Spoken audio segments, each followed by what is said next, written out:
Okay, Mr. Church, are you ready on Mr. Schlaff's case? I am, Your Honor. Mr. Schlaff, if you want to come forward, please. This is file number 236568, 6569, 6570, and 6571. Records should reflect defendants present here in the courtroom today. If I can have counsel put your appearances on. Good morning, Your Honor. The record, my brothers, people. Thank you, Your Honor. Richard Trishpring on behalf of Mr. Schlaff. And Mr. Trush, how did we want to proceed in these files today? Thank you, Your Honor. This is the date and time for a probation violation hearing. I had an opportunity to speak to Ms. Davis last week on that, her request, and we would be joining in that. She'd like to monitor the file a little bit longer. So we'd ask to adjourn it out, and I'll defer to her as to the length of the needed term. Ms. Davis? Yeah, yes, Your Honor. He's doing very well with Child Protective Services in that case, maintaining negative drug screens, attending counseling, all of the programming that's expected. So I would like to adjourn it out maybe another 90 days, and then at that time, I possibly will dismiss this probation violation. All right, Mr. Schlaff, have you had a chance to talk to Mr. Trush about this? Yes, I agree with everything that's being said here. I just want to make sure that you understand that you have the right to have these resolved sooner than that. But you also have the choice to proceed as Ms. Davis is suggesting. So just want to make sure you understand what your options are. Have you been able to discuss that, Mr. Trush? Yes, I understand. Yeah. And you want to adjourn this out? Yes, sure. Okay, so we'll do that as Ms. Davis has suggested. The court will set it for another hearing in about 90 days. Ms. Davis, for some reason, we don't need to proceed further. Just notify us. Yeah, I will. Take that down. Mr. Schlaff, just make sure that you stay in touch with Ms. Davis. Yeah. Thank you. Thank you.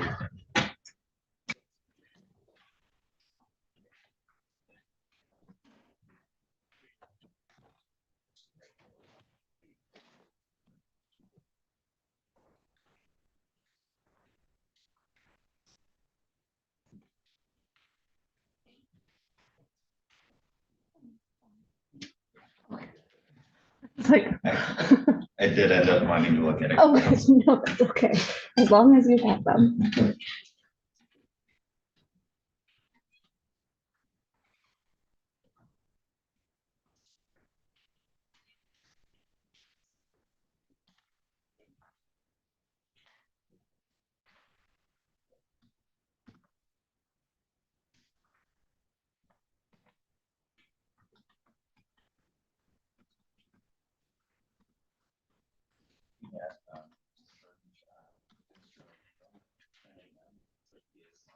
Yes, sir. So,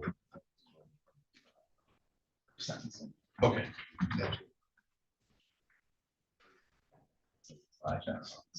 I did confirm this morning. Oh, Yes.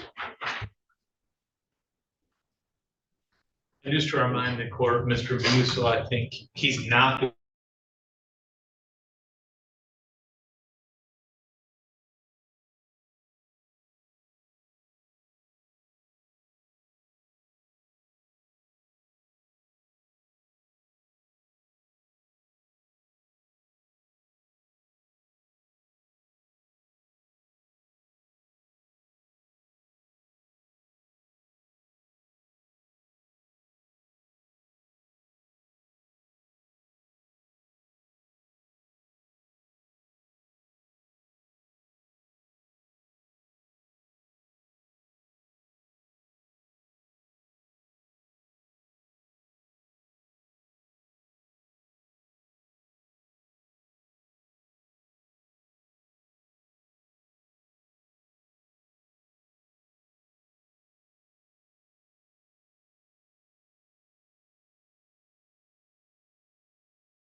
Mr. Karsten, are you able to hear me okay?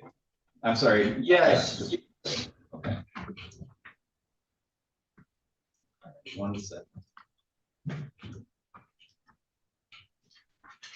And just for the record, because apparently the computer did not click on the first case with Mr. Schlaff. If court reporters looking for transcript for Mr. Schlaff's proceeding, it is just prior to the case we're discussing now.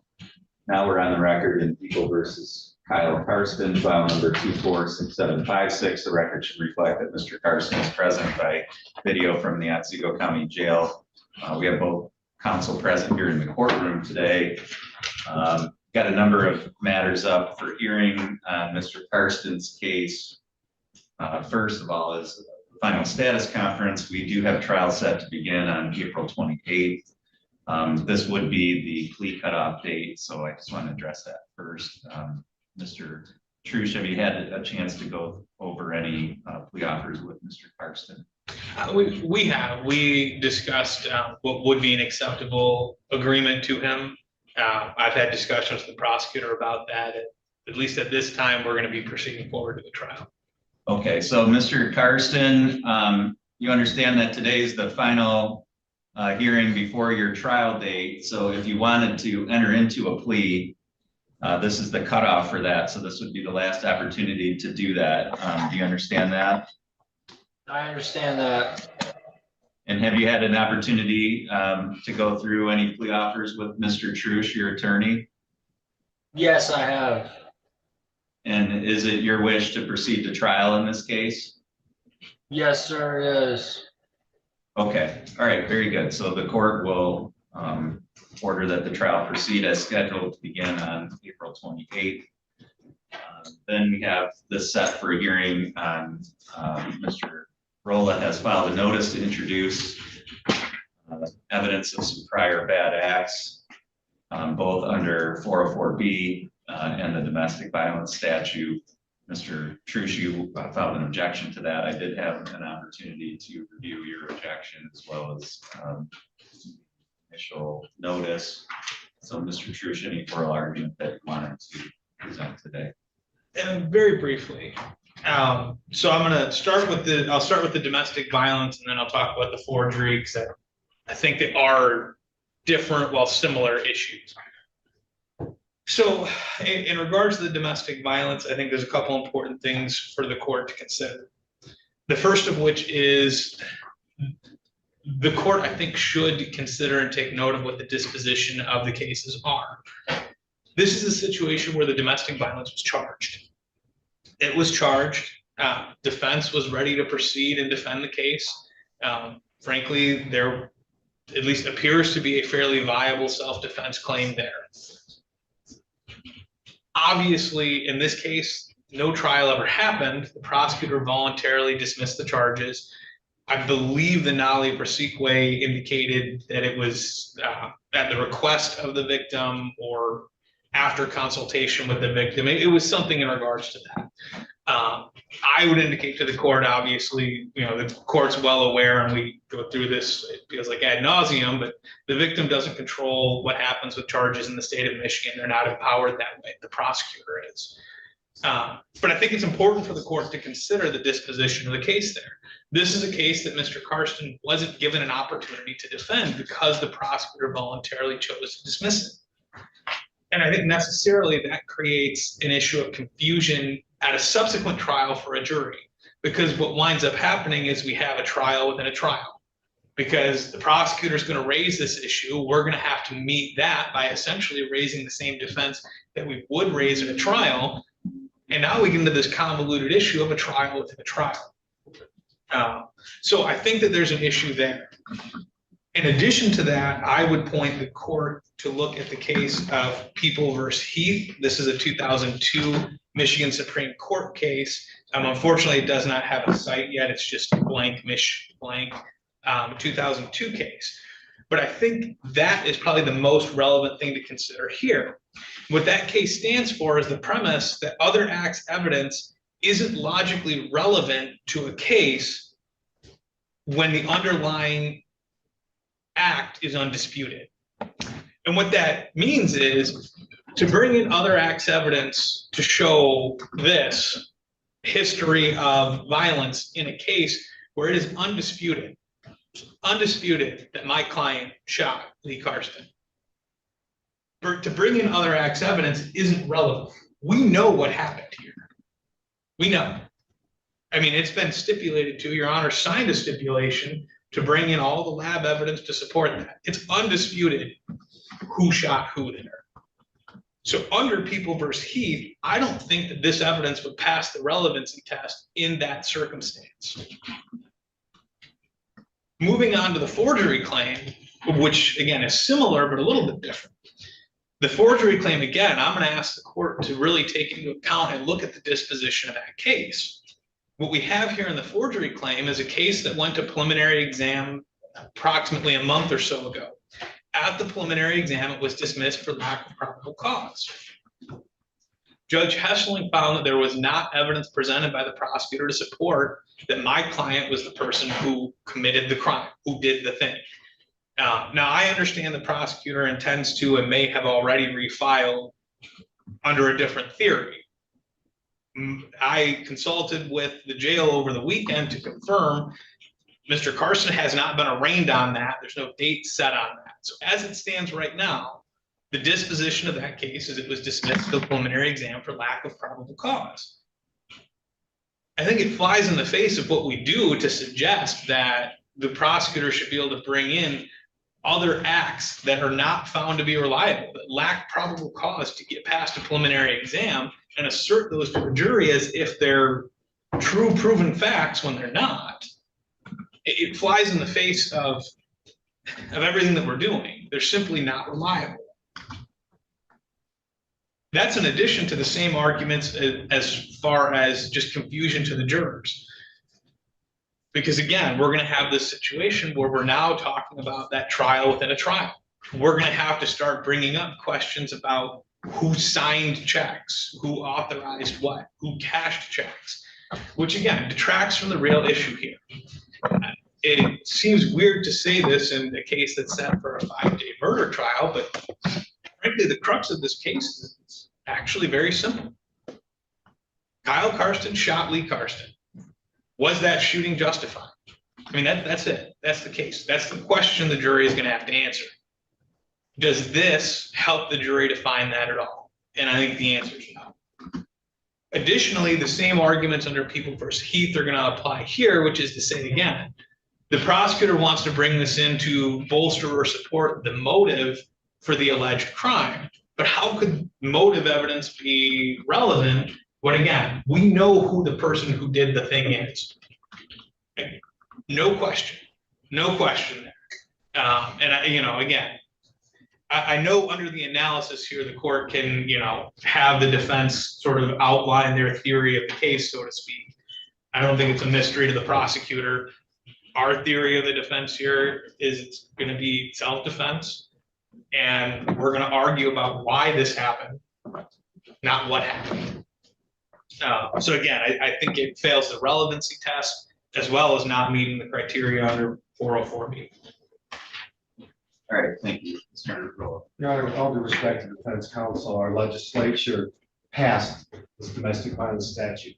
It has been repeatedly upheld, numerous decisions, including, by the way, even the one cited by defense counsel. The difference, of course, the argument the defense is trying to make is that, well, it doesn't pass the relevancy test. It's, with all due respect to our courts, as our appellate courts have said, this isn't a situation where it's up to the judge to decide that. Our legislature has decided this is admissible, except only one circumstance where it's not, and that's where there's an acquittal. This is not an acquittal situation. Now, as far as the forgery, that it might be an entirely different situation, but the people's position is the domestic violence is admissible. The legislature has said so. It comes in, and more importantly, in this particular case, we have a situation where if the court looks at the language of the dismissal, it doesn't just say that this was done at the request of the victim, which, by the way, defense counsel also is incorrect on the law, because domestic violence is the only statute in the state of Michigan where the victim in a domestic violence can ask that the prosecution not proceed. It's that way, and that language is contained under the Michigan Crime Victims' Rights Act. So they do have an ability to make that decision. Further, in this particular case, the dismissal in this case, as the defense counsel is very well aware, was not just at the request of the victim, but the reason for the request of the victim, not because it didn't happen, but because the mother of the victim was threatening to file for divorce if the victim didn't agree to have this dismissed against the charges against her son.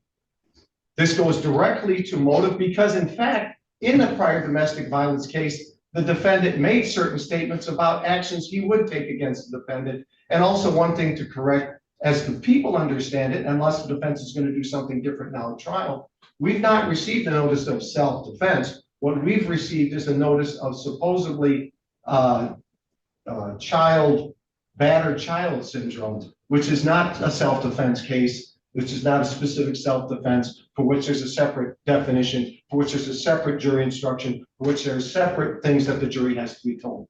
For all of those reasons, Your Honor, it's relevant as to motive, it's relative as to intent, it's relative as to prior actions, schemes. It's also, our legislature has specifically said that this shall come in except where there's an acquittal situation, and our appellate courts have repeatedly upheld that. Their motion should be denied. Your objection, Mr. Truchet, if you wanted to say in response. I guess, Your Honor, what I would indicate to the court here, and at least insofar as a domestic violence, which seems to be where the crux of the prosecutor's argument is, there's probably somewhat of a distinction without a difference. And I say that because I stand by the arguments I've made. I don't think that it comes in as case in chief. I do think that it probably is going to be admissible for rebuttal purposes. And I say that because the rules of evidence indicate in a homicide situation, we can bring in prior violent acts by the decedent. And then in response to that, the prosecutor can rebut those by bringing in prior acts from the defendant. I think that's a situation we're going to find ourselves in, but I think that's the only situation in which that becomes admissible and relevant. And again, I have to say it's likely a distinction without a difference, because I think that that's, I imagine that's the track that the trial is going to follow, but I don't know that for sure. I don't know what evidence is going to be presented until I see what the prosecutor's case completely looks like. And I won't know that till probably day 3 or 4 of the trial. But I stand by those arguments. I don't think it comes in as case in chief. I don't think it's admissible for those purposes given these circumstances. All right, thank you. Again, I did have a chance to review the file prior to the hearing today. Had a chance to review the written submissions by the parties, as well as the documentary evidence, the police reports and so forth, prior incidents that were submitted as part of the written submissions. So I'm well versed in the facts, the evidence that the prosecutor is going to seek to introduce here. There's 2 different provisions that would allow the admission of each of these different types of evidence. So I want to go through the standards on each of those for the record here. But first, I want to note, as I do in all of these kind of motions, that whether or not to admit evidence is a matter that's within the discretion of the court. The court is acting within its discretion in making that ruling today. The court notes that generally the rules of evidence are rules of inclusion, not rules of exclusion, and that's a general proposition. The court, looking at evidence that might be admitted under MRE 404B, prior bad acts, the court has to find, first of all, that it's being offered for a proper purpose. And in this case, under 404B, I find that the issue of the prior accusations of forgery would fall under 404B. First of all, the court has to find that it's being offered for a proper purpose. The prosecutor has to articulate a non-propensity reason. In other words, reason for the evidence to be relevant, other than that it tends to show that the defendant is a bad person or commits bad acts. If there is a proper purpose, then the prosecution has to show that it's relevant, that it's logically connected to some matter that's at issue, material issue in the case. In this case, the prosecutor has put forth, I think, primarily the purpose of motive in this case. In other words, that the defendant had a reason to commit an assault or a murder on the victim in this case. And that is that the victim believed that the defendant had committed a forgery, had stolen some money, and was threatening at various points to go to the police and turn the defendant in. And that was a motive for the entire situation involving the defendant and the victim. And how it devolved from the period of time in late 2023 and early 2024 up until summer of 2024, when the murder took place. And so the court finds that it is a proper purpose. It's being offered to show a nexus or a connection between the defendant's actions in this case and a reason for committing those actions, other than that the defendant is just a bad person or commits bad acts. And so I do find that there's a proper purpose, and I do find that it's logically connected.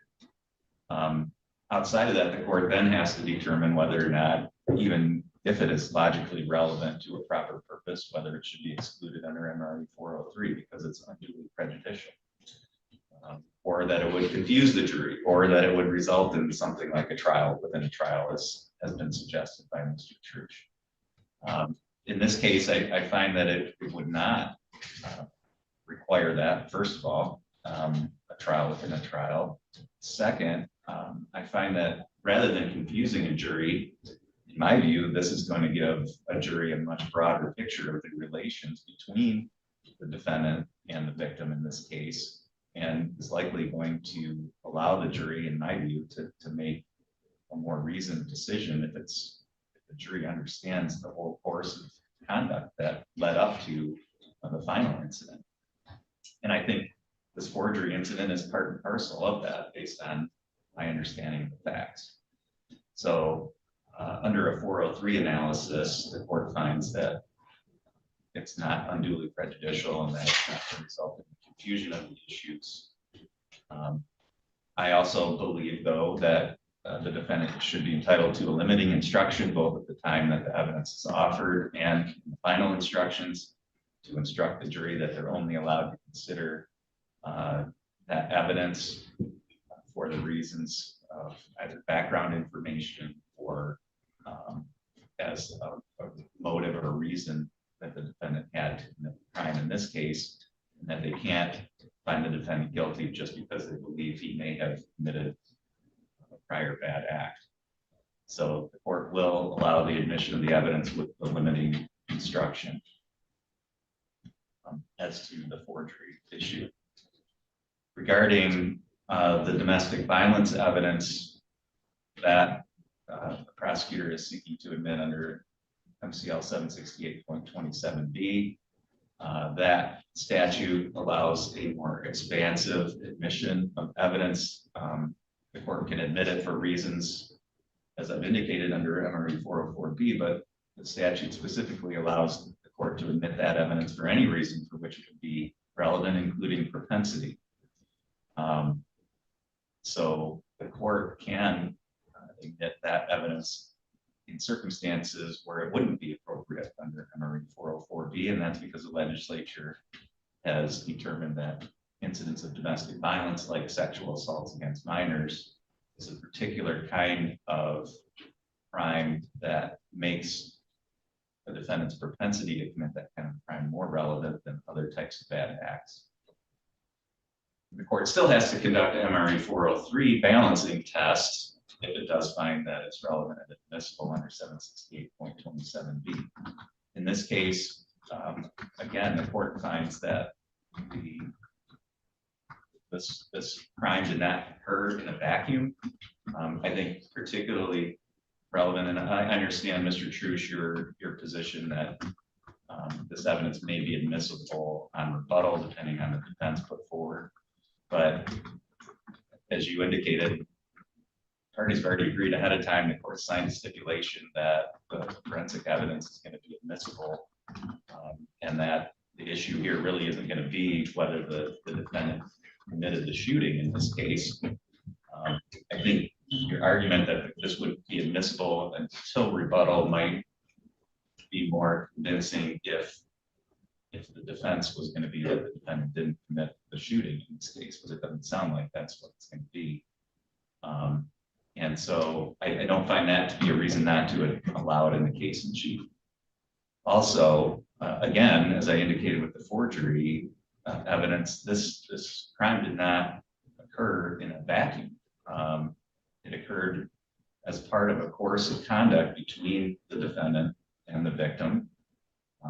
If the defendant's defense is going to be self-defense, which it may or may not be, but if it is, the evidence regarding violence between the two of these individuals, I think, could be helpful in some ways to the defense.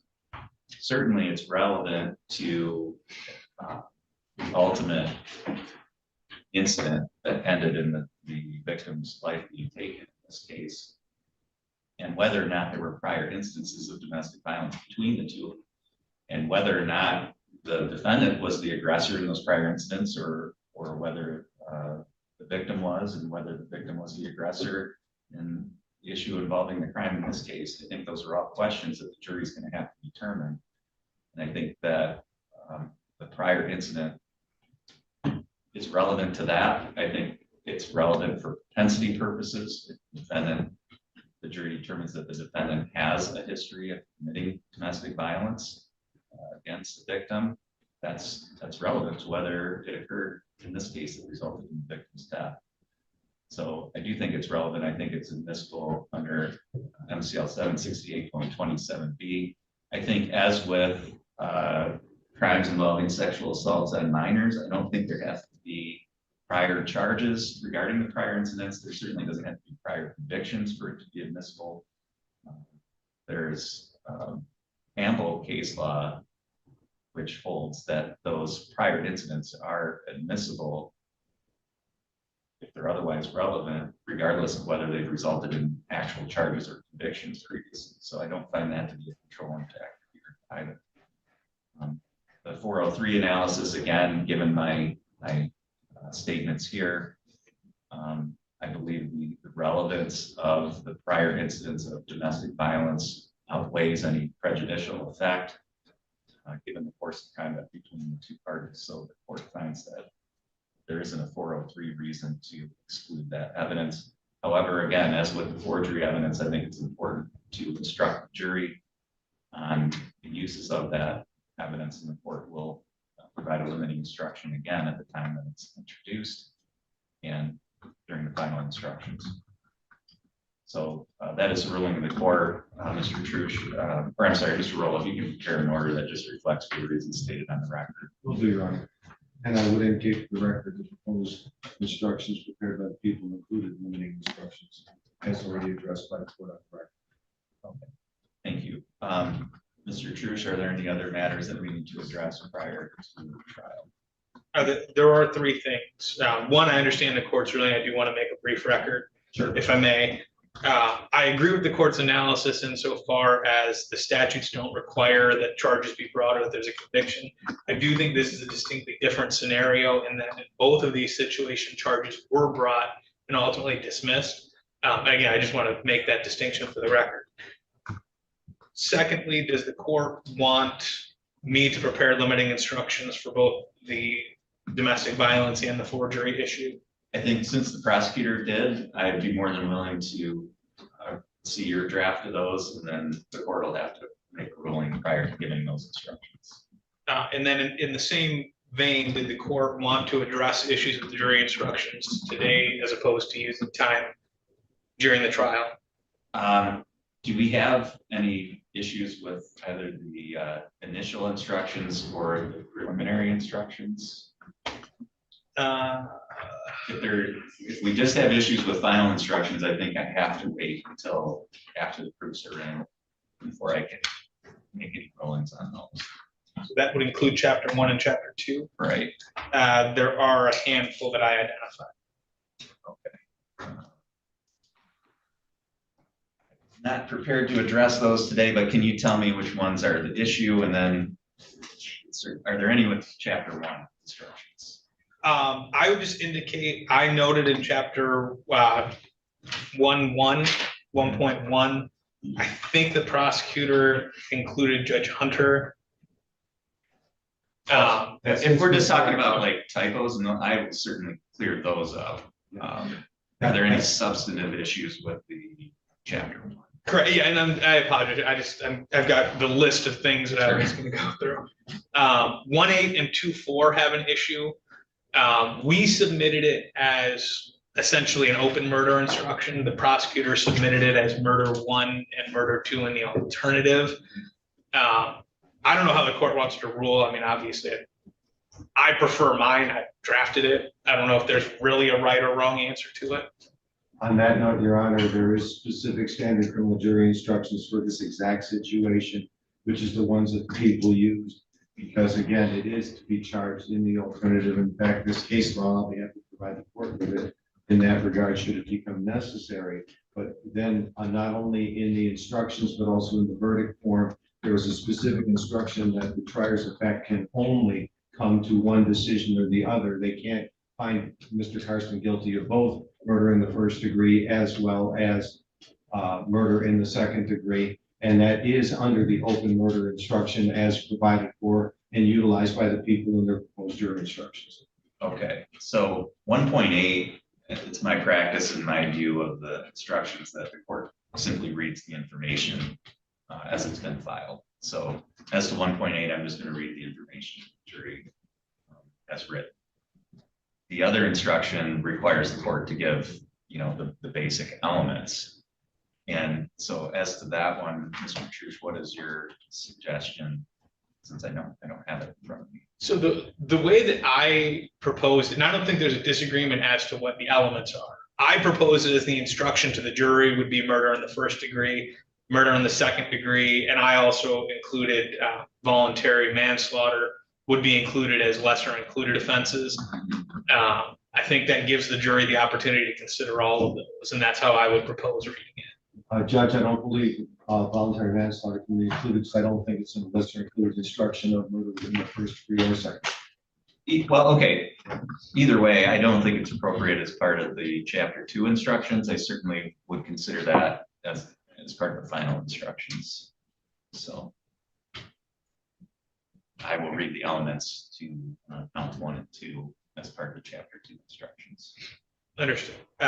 In regards to 2.5, the prosecutor included the old instruction. There's a new instruction on what reasonable doubt is. And that's the only difference there. Okay. I will read the most updated instruction. The prosecutor after 2.5, he includes what I think should be in chapter 16.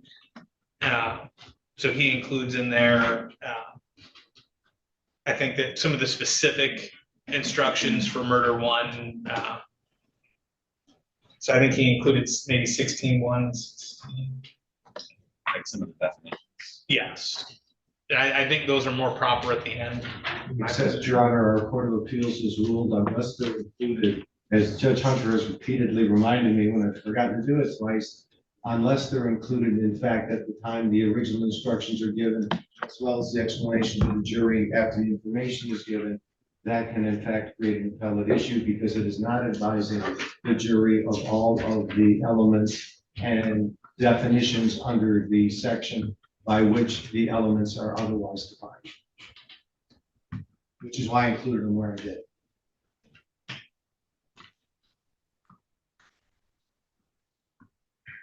All right, I'm looking at the prosecutor's April 9th, 2025 submission. Oh no, these are your proposed instructions. Okay, sorry.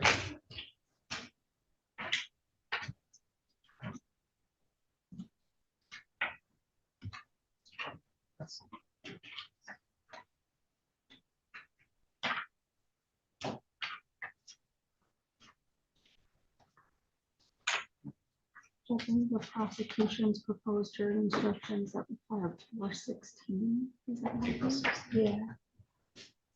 People did Okay. submit an amended proposed jury instruction, which by the way corrected some of the deficiencies as referenced earlier by the defense counsel. Okay.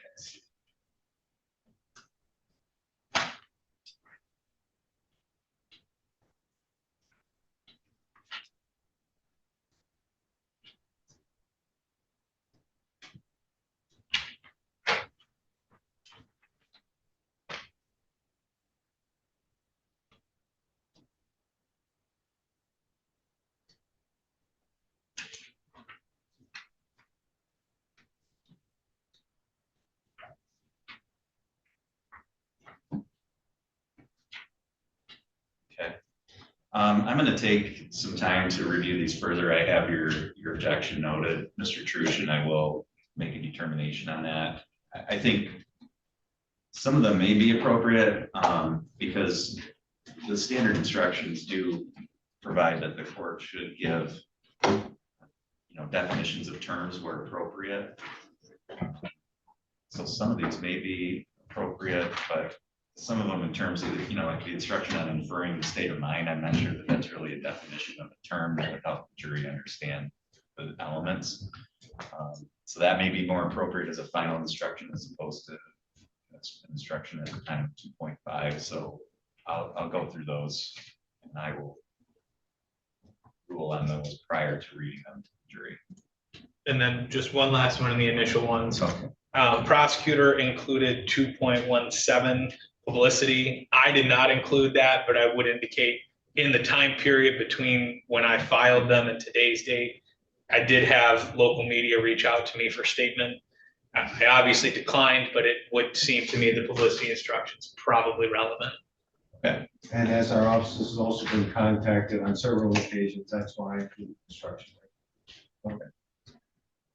All right.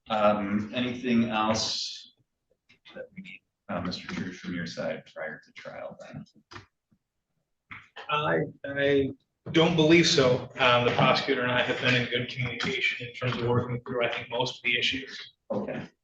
The only other thing that I'll ask, the morning of trial, just because of the length of this trial and the number of potential witnesses and how things can change even up till the night before, if each of you can have an updated list of witnesses you intend to call for me to read to the jury, and if you can have that ready so that I can have that on the morning of trial. And on that note, Judge, Mr. Trush and I, as indicated, very good communications. We've eliminated a few of the lab personnel pursuant to the court's ruling. We were just waiting for that order to come back signed for me to prepare an amended witness list.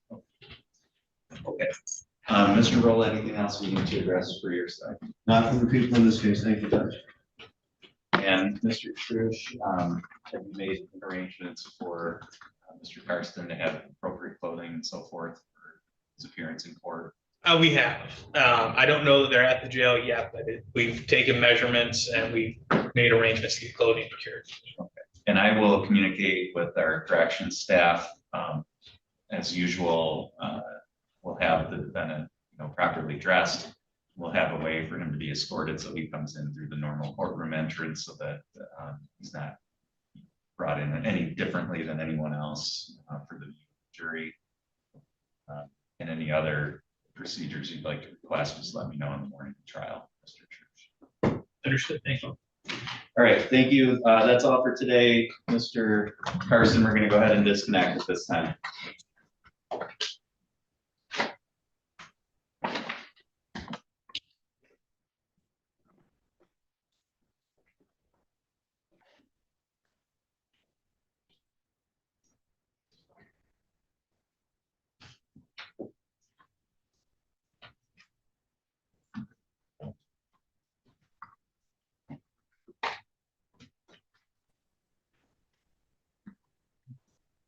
All right, Mr. Musel, are you able to hear me okay?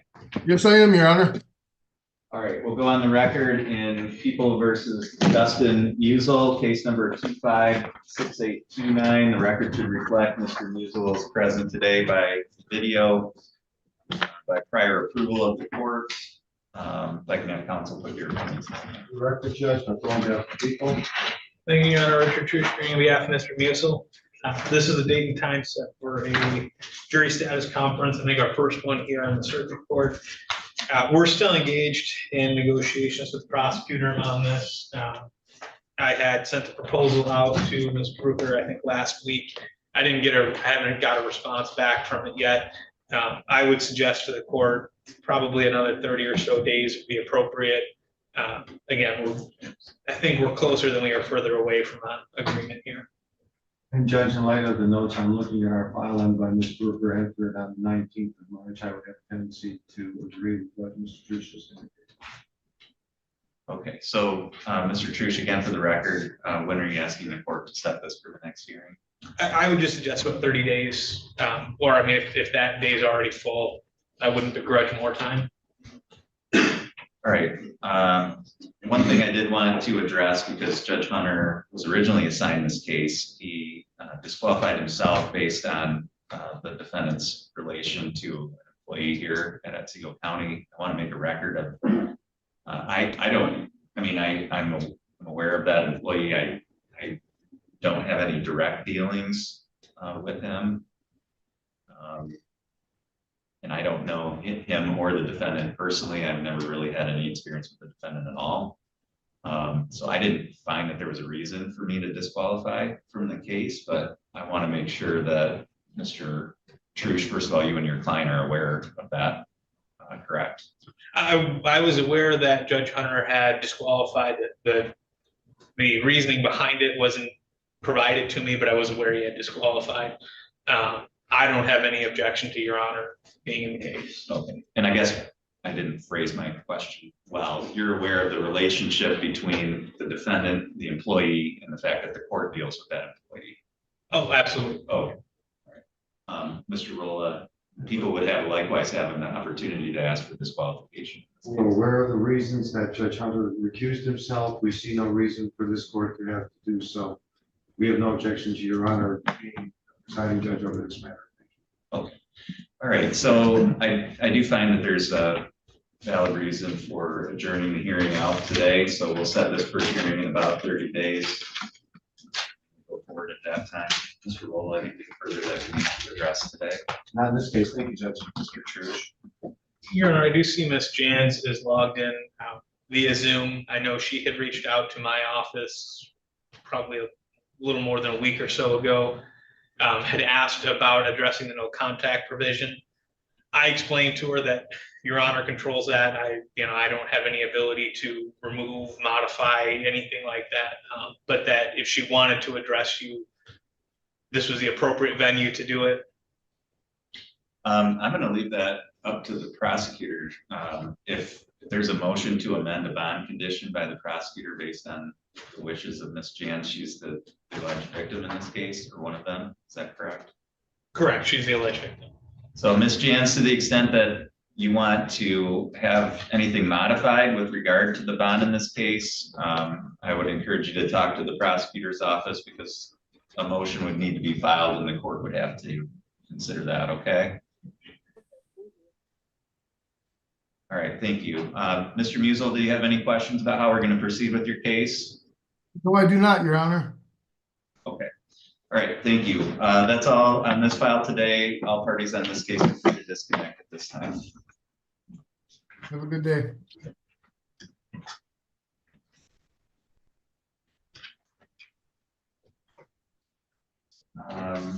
People versus David Eaton, case number, Mr. Eaton here.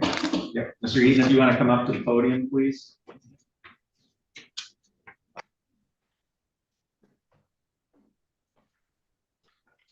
It's file number 25-6824 and 6825. The record should reflect that the defendant Mr. Eaton is present here in the courtroom. If I can have counsel here. For the record, Your Honor, my calling Thank you, Your Honor. Richard Trush, on behalf of Mr. Eaton. Mr. Trush, can you tell me the status of these two files from the defense side today? Yes, Your Honor. I think we do have an agreement in place where Mr. Eaton will plead to the first file, the second one will be dismissed. So that's file 25-6824. And that's one count of possession of methamphetamine. That is correct. And in exchange for that, the charges in the other file would be dismissed. Correct, and I believe that it's substantially the same. Is that a correct statement that we offer, Mr. Rolla? That's an accurate statement. Thank you. Mr. Eaton, have you had a chance to talk to Mr. Trush about this plea agreement? Yes, sir. Okay. And is that how you wanted to proceed today? Yes, sir. Can you raise your right hand, please? You solemnly swear or affirm the testimony you're about to give will be the truth, the whole truth, and nothing but the truth, so help you God? Yes, sir. Thank you. Mr. Eaton, are you currently on any kind of probation or parole? I'm under stress. Okay. I'm part of the arraignment, where residents, grocery shopping and stuff. Outside of that, are you under any court's jurisdiction? So just to be clear, the house arrest is part of your bond in this case, correct? In these matters? So you don't have anything else in court other than these two matters, right? Yes, that's right. All right, and Mr. Trush, did either of these offenses occur while he was on bond for the other, where there's a consecutive sentencing sanction that's possible? Yes, I think one technically did. However, because only one of them is going to result in a conviction, I don't think consecutive sentencing is an issue. I would agree, Judge, since the other count's being dismissed, there's nothing for it to run to second to. All right. And Mr. Eaton, you understand that by pleading guilty to possession of methamphetamine, that the maximum possible penalty for that charge would be up to 10 years and or a $15,000 fine. With that in mind, what is your plea to that charge today? Please. Right now, you have certain rights. I'm going to go through those with you. You have the right to have a trial. You have the right to be tried by a jury. You have the right to be presumed innocent until proven guilty. You have the right to have the prosecutor prove beyond a reasonable doubt that you are guilty. You have the right to have any witnesses against you appear at trial and to question those witnesses. You have the right to have the court order any witnesses on your behalf appear at trial. You have the right to remain silent during a trial and to not have that silence used against you, and the right to testify yourself if you wanted. You understand all those rights. And you understand that you'd be giving up and waiving all of those rights by pleading guilty. So also, you don't have an automatic right to appeal the plea that you're making here today. If you wanted to try to appeal it or get it reversed, you would have to ask for the Court of Appeals to hear your case. They could say no, and then that would be the end of that appeal. Do you understand that? Has anyone threatened you with anything to get you to plead guilty? Has anyone promised you anything other than what we said on the record today? Is it your own free choice to enter this plea? Are you pleading guilty because you are actually guilty?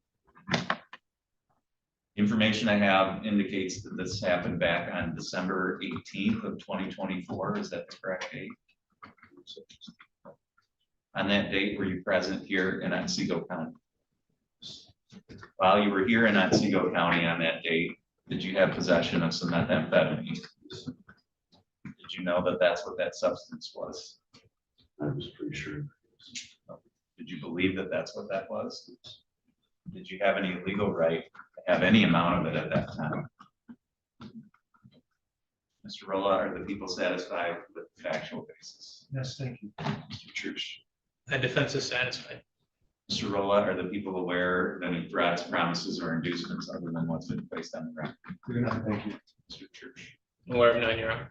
And Mr. Rolla, are the people satisfied that the court has complied with statute and court rule in the taking of this plea? Yes, Your Honor. Mr. Church? And satisfied. Mr. Eaton, the court finds that your plea is knowing, voluntary, accurate. The court is satisfied that there is a factual basis to support a finding that you are guilty of this charge. The court will accept your guilty plea. We'll set this matter for a sentencing hearing. You'll be notified of the date and time of that hearing. Between now and then, it's important that you stay in touch with your attorney, Mr. Trush. Before you leave today, you're going to meet with Ms. Davis from the probation department to set up a pre-sentencing. Jen? Yeah. I'm sorry, can we get an updated address? It looks like we have mail come back. So we have an address for you on Burdo Road. Is that the correct address? Oh, we have that. But Oh, I'm sorry. Brentwood? Which one? we, our primary residence is Burnham, but it's not, in good shape right now. We're staying temporarily at one of Brentwood. Is that the one that came back? I can't tell. You'd have to look.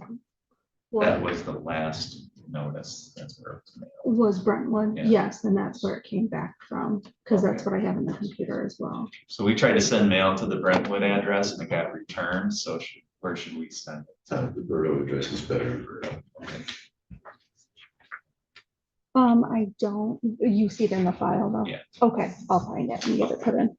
Yeah, it's on the initial complaint. Okay, so, thank you. All right. Thank you.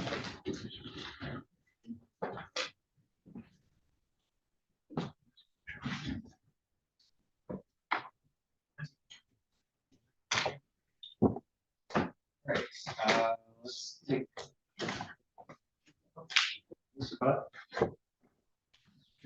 Mr. Butts is lodged here? I don't believe he is. Let's take a short recess. We'll come back on the record at 10 o'clock. Right.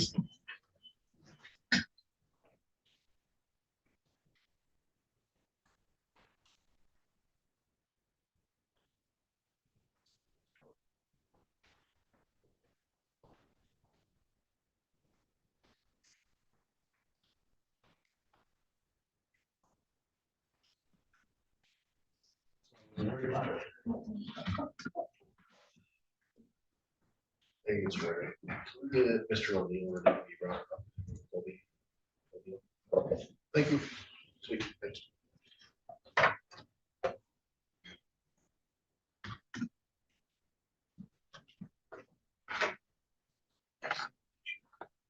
For sure, go for it.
Saturday, not so much.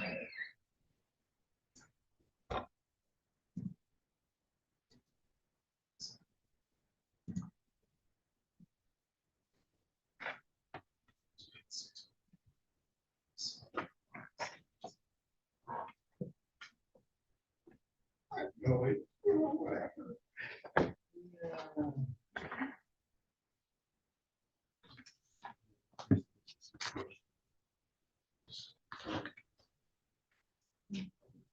Yeah, I found it.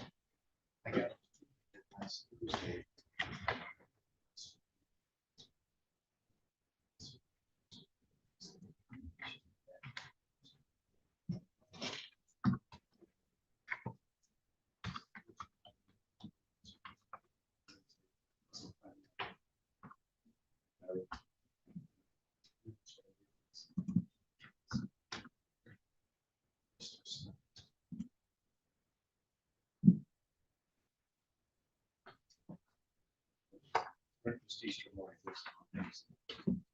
Simcoe was just.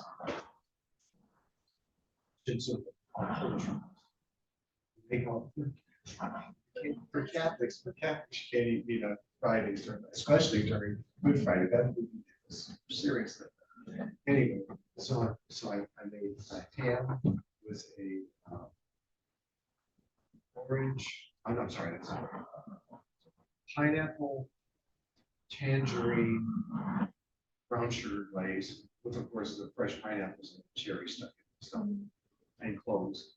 I made our own family's fresh sausage. I made our smoked sausage. And of course, have the other stuff that you have to have, like the egg, the butter lamb, and the wine. In this case, we use marble bread this time. One likes the French bread, and one likes pumpernickel, so I get the marble. I kind of like, yep, I got it covered.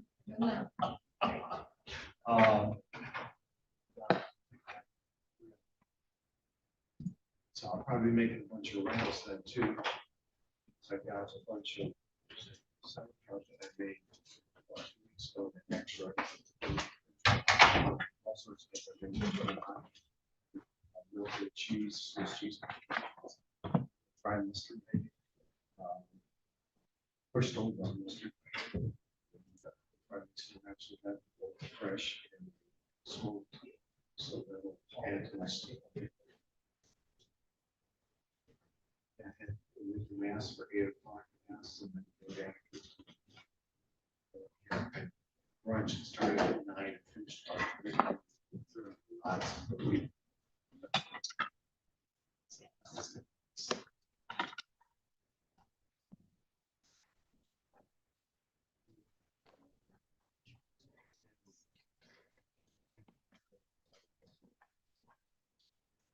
It's got to be about 6 pounds of fresh holes. 4 ounces of check what's might actually get out there. Instructions on it.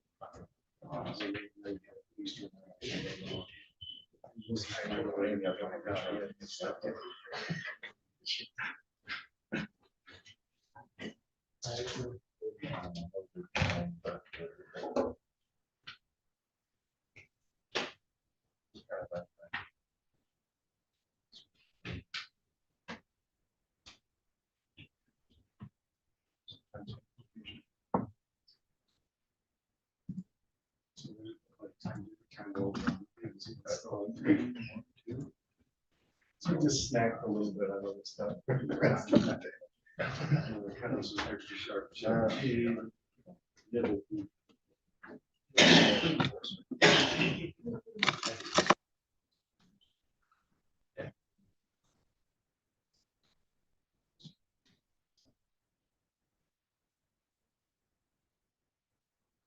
Yeah, so I'm down now to 2 packages of fresh sausage, but I did notice that for the food services, pork butts on sale for $1.89, and they're the boneless ones. So it's even better price because you're not paying for bone. So I will pick up probably about 75 pounds of that, and then make about 100 pounds of sausage. Well, not really. I mean, the first time we did it, I pulled the recipe down about 30 pounds. But then after every people asked for, we had like 5 pounds left. They're all better. We don't have anything. So then I upped it to 50 pounds, but then the word got out and we make it. So then that was. 75 pounds. But we grow our orders and stuff. And I've actually.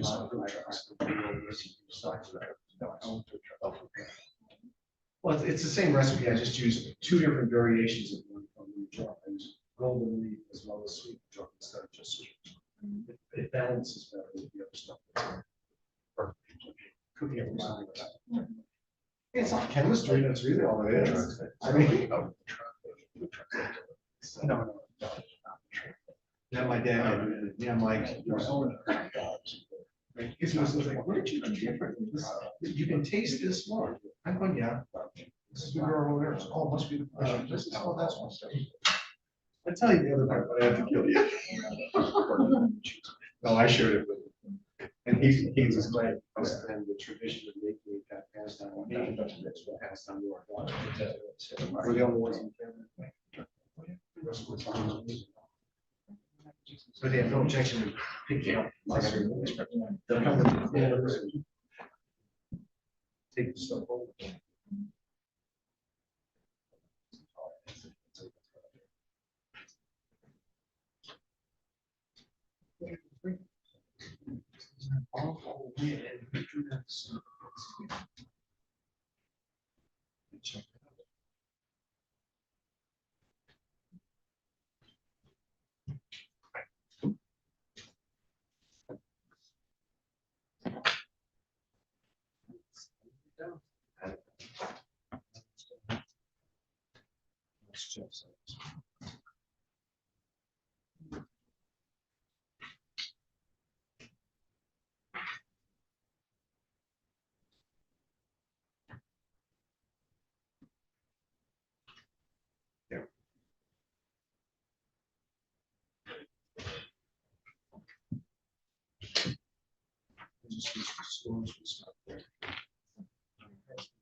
This is the first year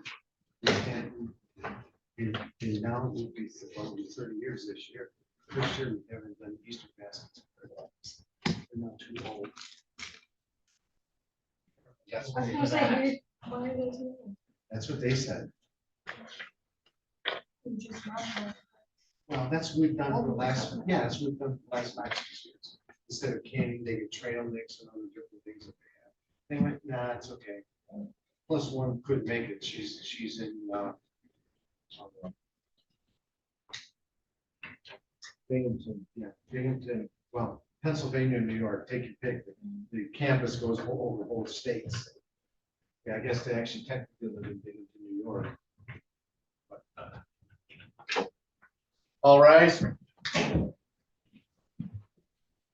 you. Please be seated.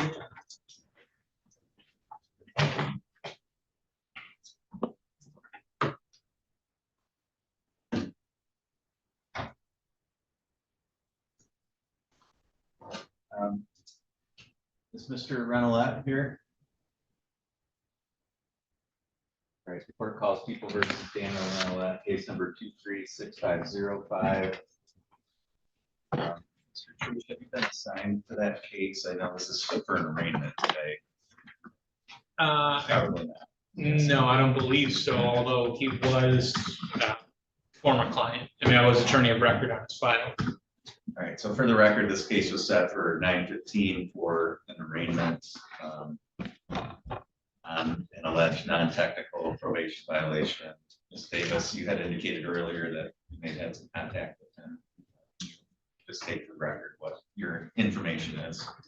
Yes, Your Honor, he did reach out to and sent a text to his supervising agent, Pretrial, wanting to let him know that he was on his way to court and he was at the emergency room as soon as ride gets here. Many issues with the bulging and compressed L5 nerve pain. Do you take any position on how the court should proceed on this case? I don't personally know him, Your Honor, so.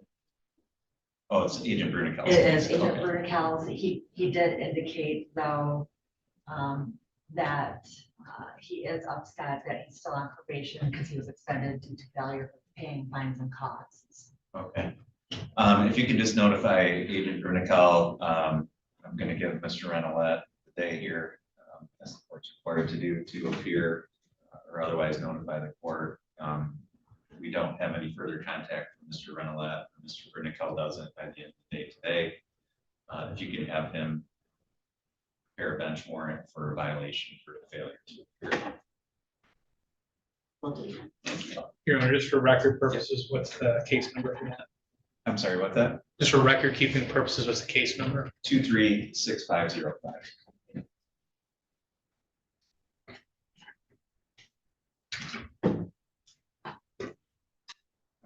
All right, People versus William Butts, file number 246743.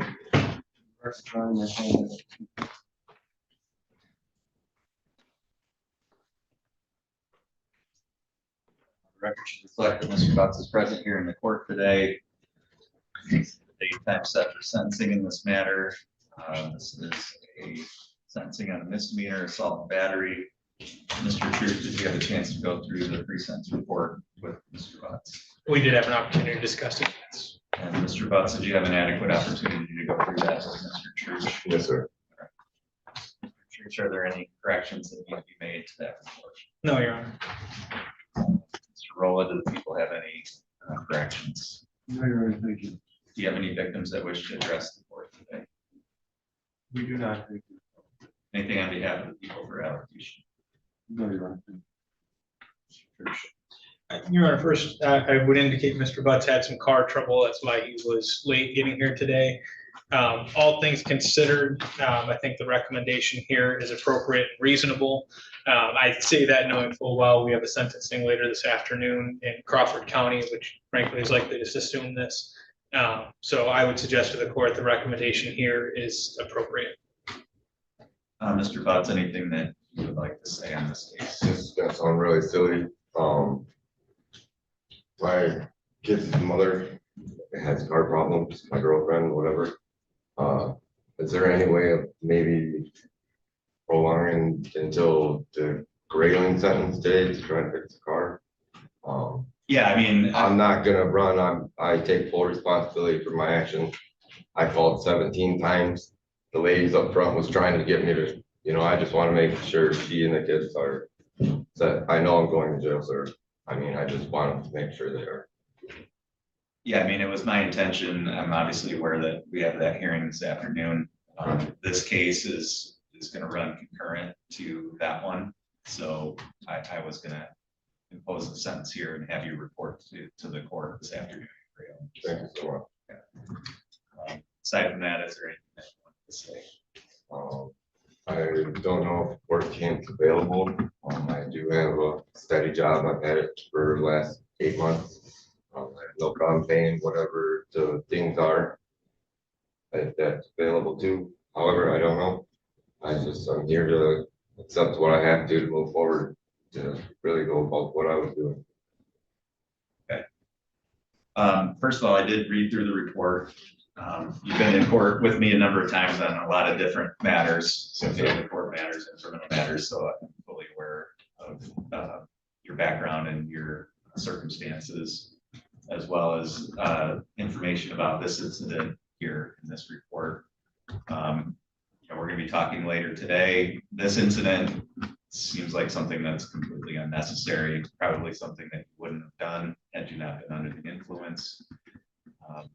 Which was one of the goals of our probation, was sober, because you just get in your own way. You start using substances and you do things that are just counterproductive in so many ways. Every time you seem to get on the right track, you kind of relapse and then you fall back into bad conduct again. And I think that's certainly the case here. I do think the recommendation is appropriate given your past history, given what happened in this case. I think 93 days is an appropriate sentence. It punishes you for your conduct here and is, as a misdemeanor, it's the maximum, but I think at this point, that's kind of where you're at. So the court is going to impose 93 days in the Otsego County Jail. You do have credit for 3 days served. Crime victims assessment, the amount of $75, court costs of $325, attorney fees of $350, $50 state costs. You do have the ability to seek an appeal of this sentence. If you wanted to appeal it, you would need to file for that appeal within the next 21 days. If you have questions about that, Mr. Church would be able to explain that to you. As I said, the court's not going to order you to report to the Otsego County Jail this morning because we do have another sentencing railing this afternoon. that sentence is likely to run concurrent to this one. I don't know whether you're going to be serving in Crawford County or here, or what the circumstances are going to call for. So in terms of the work camp, I don't know that, Crawford County doesn't have that. I don't know if that's something, I think it's likely you're going to be doing your time there as opposed to here, but That's fine. we need to have that hearing this afternoon. I don't know what the prosecutor is going to advocate for. So, but that's the sentence here. You're not going to be required to report again this morning to the Otsego County Jail. That'll be determined by your sentencing this afternoon. Mr. Rolla, anything further? No, Judge, thank you. Mr. Church. So just so I have a clear understanding, so I know the next steps I need to take. The court's not taking a position on work camp at this time. Correct. Understood. Right. Thank you.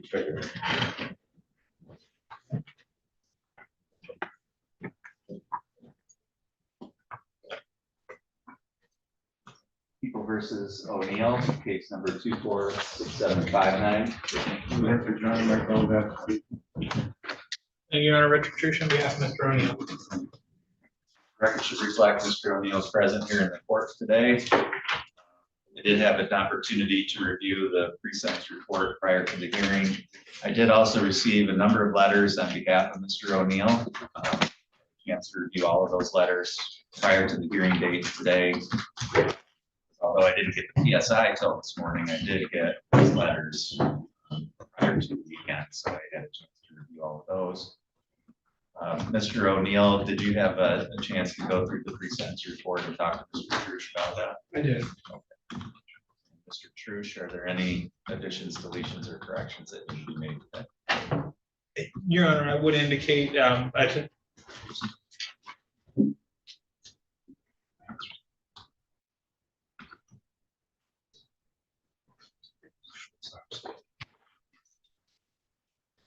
I did have an opportunity to talk to Mr. O'Neill.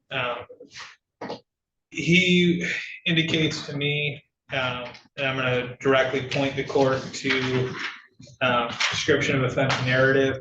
He indicates to me that he was not trying to destroy any of the evidence at the time of the offense.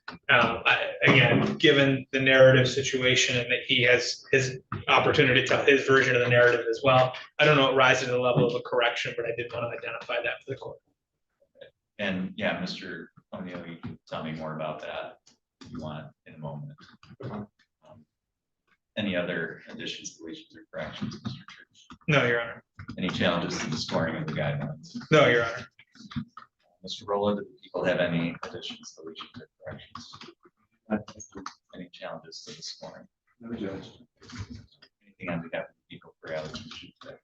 Judge, in this particular case, this is the first felony, but a second controlled substance situation. It's a recommendation of probation 1 year with 9 months held in advance. As the defendant previously had a use of cocaine in 2024, people would respectfully suggest that that would send wrong information, wrong message to the public. We think that perhaps probation of 2 years to make sure he doesn't continue to use is more appropriate, and the court should seriously actually consider imposing some jail time. Thank you, Judge. Thank you, Mr. Church. Thank you, Your Honor. This is a wholly unique situation, I think. Yeah, Mr. O'Neill, I think, is going to tell you that this is about escapism. I think you can look at his record and see there's not really any significant prior history until he has this traumatic event. He has some significant health issues that he's diagnosed with. And if the court looks at his life prior to that, I think as the letters reflect, he's an upstanding citizen. And he's someone who does the things we want to see people doing in the community. He elevates the people around him. And he's instrumental in the letters he reviewed, being instrumental in helping other people chase their dreams. There's really no nobler endeavor to engage in. He gets this tragic news that he is incredibly ill. He has leukemia, and I'm sorry, I'm not gonna get right the other issue that he has, or I'm sure he'll explain to you. But he has these two traumatic things going on, and he turned to substances to escape. And I'm not gonna say it's right, but I certainly can understand how it could happen. You know, he's young to be staring down terminal illness. And it's not right, but it's what happened. He chose to escape, to go to a different place. And I think he recognizes now that that's not the right decision. And it's not the right decision because he wants to embrace and enjoy what time he has left, and escaping isn't doing it. And escaping is just going to a different place. I think that if he does have supervision, the imposition of jail isn't necessary. I think he'll do well with the supervision. So I think the recommendation here actually is very appropriate. I think it takes into account what happened here with what his prior history is and with his very unique circumstances. I mean, this is a situation, Your Honor got a letter from the jail nurse about the significance of his health issues. And frankly, this is the first time I've ever seen the jail staff really step in and say, hey, he's got some significant issues that will present a challenge. So again, all those things taken into account, I think the recommendation here is appropriate. Thank you. Thank you, Mr. O'Neill. Anything that you wanted to say? One to do with that letter. Last week when it was written, was me finding out that I'm not in remission anymore. Meaning and stating that 5 years, which is on the very optimistic side of my life expectancy, it's now dwindled down to a medium of probably less than a year. I don't know if you know much about leukemia. There's a 20% chance of survival. 3 or 4 people die from it. I did survive the first round of it. My oncologist will say that I'm 1 of 2 miracles that he actually considers it in his medical history, because there's no scientific reason why I am alive. Outside of that, I wrote a letter to the court too, and I'd like to read that if that happens.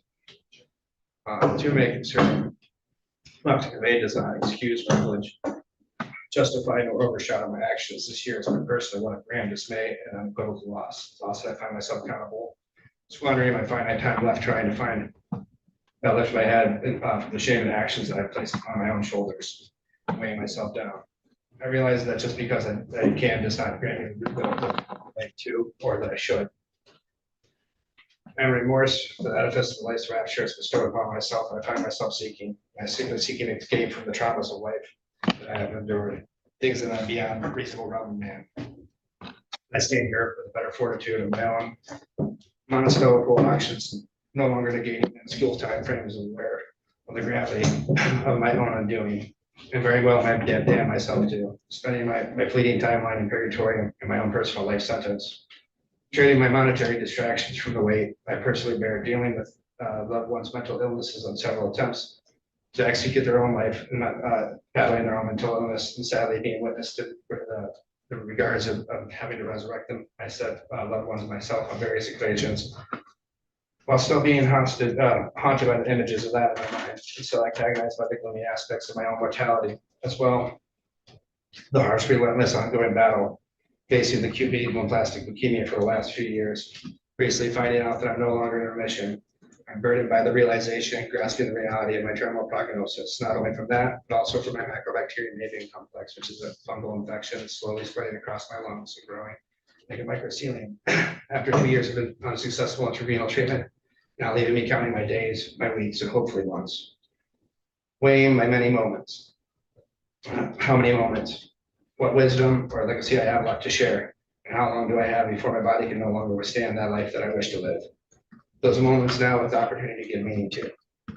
Here, I've risked trading my precious, unmeasurable moments, memories, and self-pity. I lost sight of what was truly important in this world, the monumental, seemingly minuscule sunrises and sunsets that we all share and take for granted. Spending the last few weeks in the county correctional facility has made me very aware of what's at stake, what's important, what I've lost, and what I've taken advantage of. And I find myself humbled by the court's mercy, seeking redemption, understanding more now than ever that tomorrow is full promise, however, it is not promised. And it makes me recall a quote from Ben Chaplin that says, "A drowning man is not a dying man until he's had his last breath." All right, thank you. Mr. Mr. O'Neill, I did read through the report, so I'm familiar with the information in there, what brings you before the court here today. Like I said, I read through all the letters, including a letter from the jail nurse regarding your health condition. And looking at your prior history, which is minimal, the letters, which were very complimentary of you, I don't see many people have that many individuals willing to write letters on their behalf come through here. So that says something to me as well. And of course, your health condition is consideration, although not as important as some of the other considerations, although I am sorry to hear about your condition. Certainly not news that you wanted to get, I'm sure. Not for a piece of paper in here. Yeah. So, all of that combined, and the fact that you've served 37 days, which I think is a fair penalty given your health condition, I don't see the need to impose any additional jail time and to give you an opportunity to avoid that through probation. And I hope that you are motivated to do that, because to the extent that your conditions are going to shorten your life significantly, the last thing you want to do is spend that time in jail.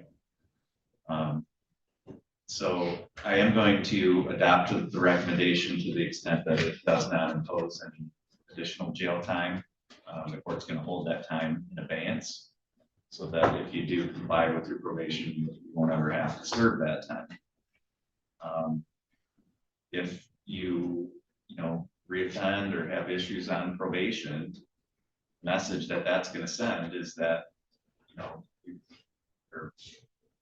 the other considerations aren't as important, and that that point jail time is going to be warranted. So I hope that you follow through. I hope that you do comply with the probation, and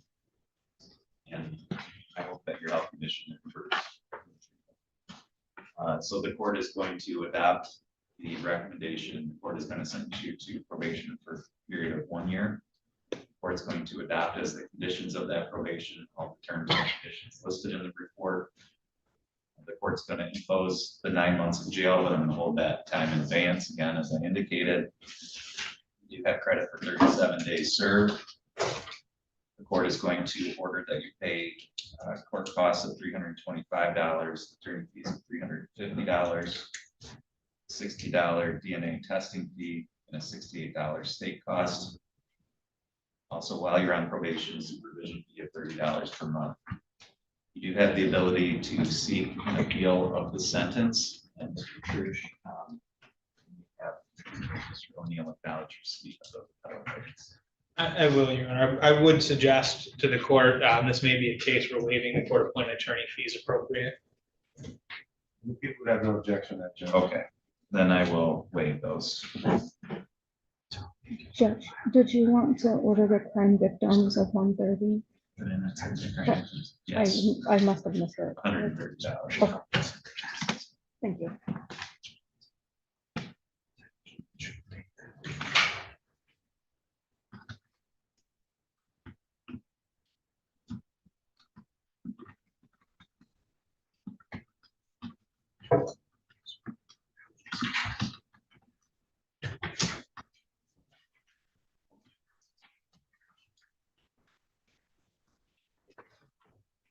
Good luck to you going forward, Mr. O'Neill.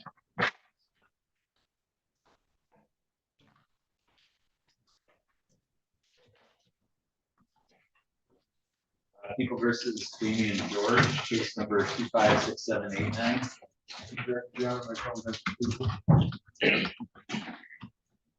Thank you, Your Honor. Richard Church, on behalf of Mr. George.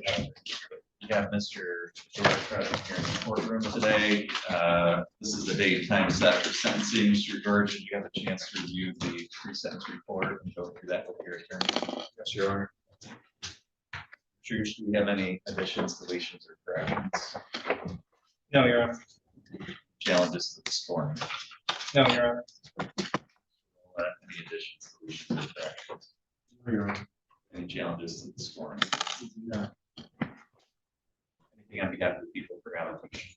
Judges, all the firearm along with one of the motor vehicle would ask that the firearm be confiscated and condemned for statute.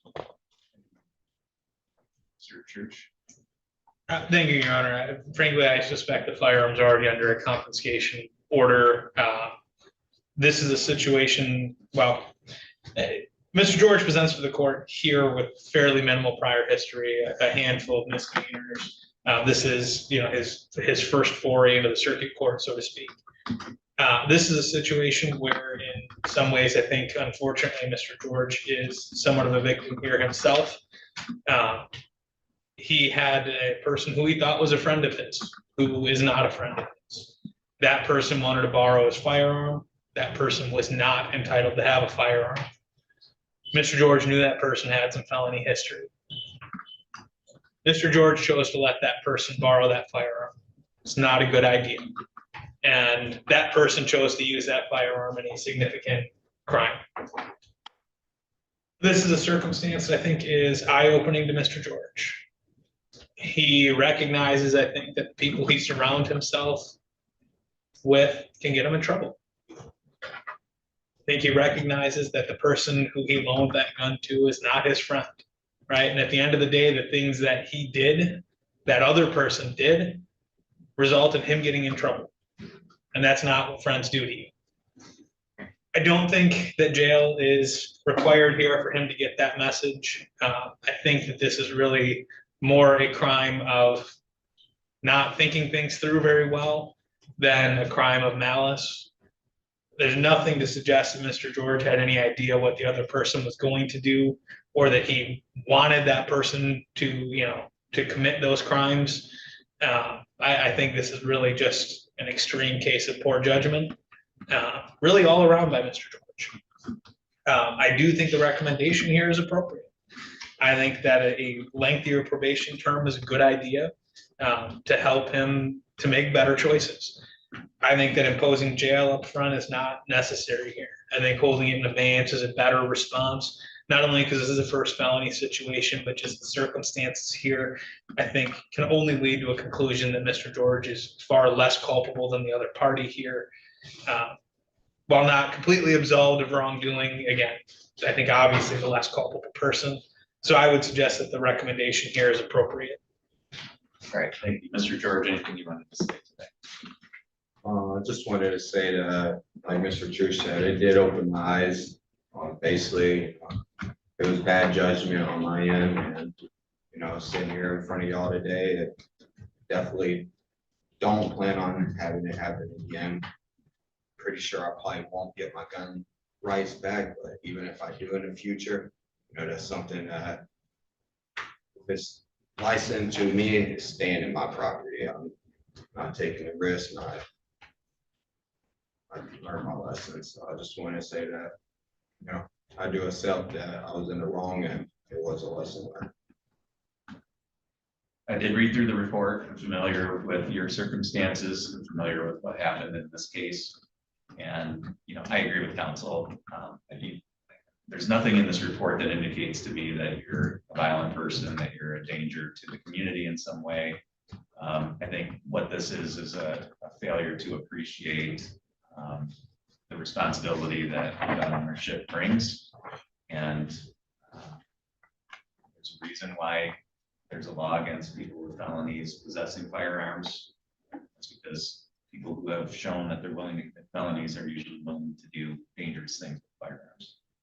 And so your decision to give that person access to that, and I'm familiar with this today, and he's not somebody that we want having possession of firearms in our community. And if you didn't know that, you should have known that about him. And the last person you want to give access to a gun is that individual. And so I do think there's some culpability on your part here, because I think, again, you have a responsibility as a gun owner to take care of that weapon and to make sure that it's not used in an inappropriate way.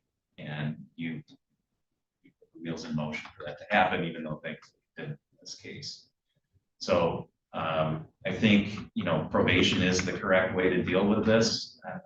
That's going to give you an opportunity, number one, to avoid any kind of jail time. And I don't think upfront jail is appropriate.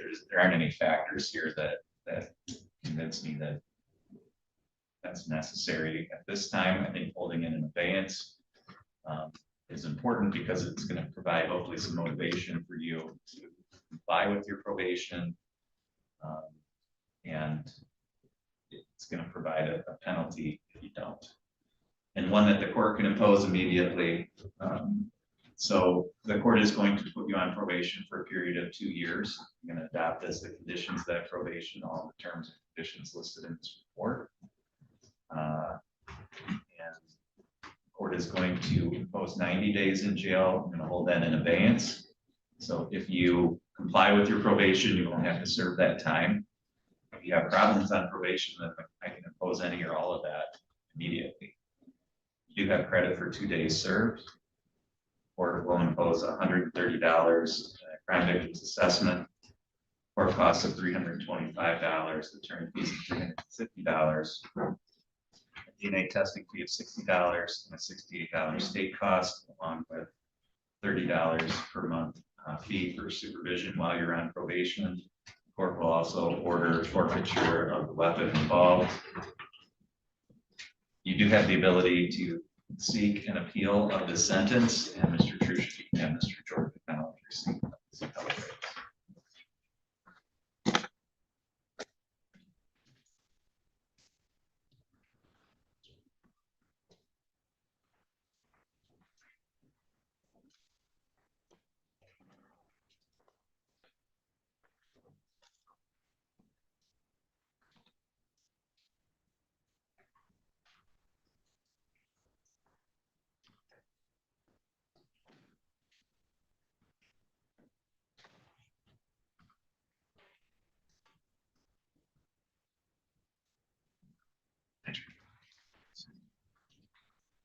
So you've received his appellate rights. He has, Your Honor. Thank you. That's all for today, Mr. George. Good luck to you.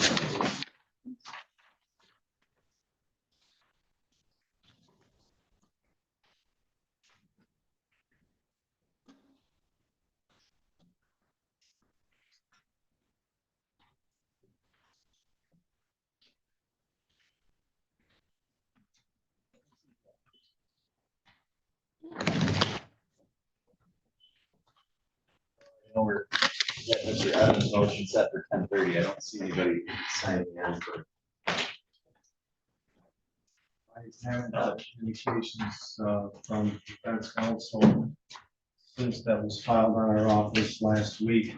I do know too, as well, my office manager pointed out to me that she attempted to send it to, we mailed it hard mail, but we also attempted to send it electronically email.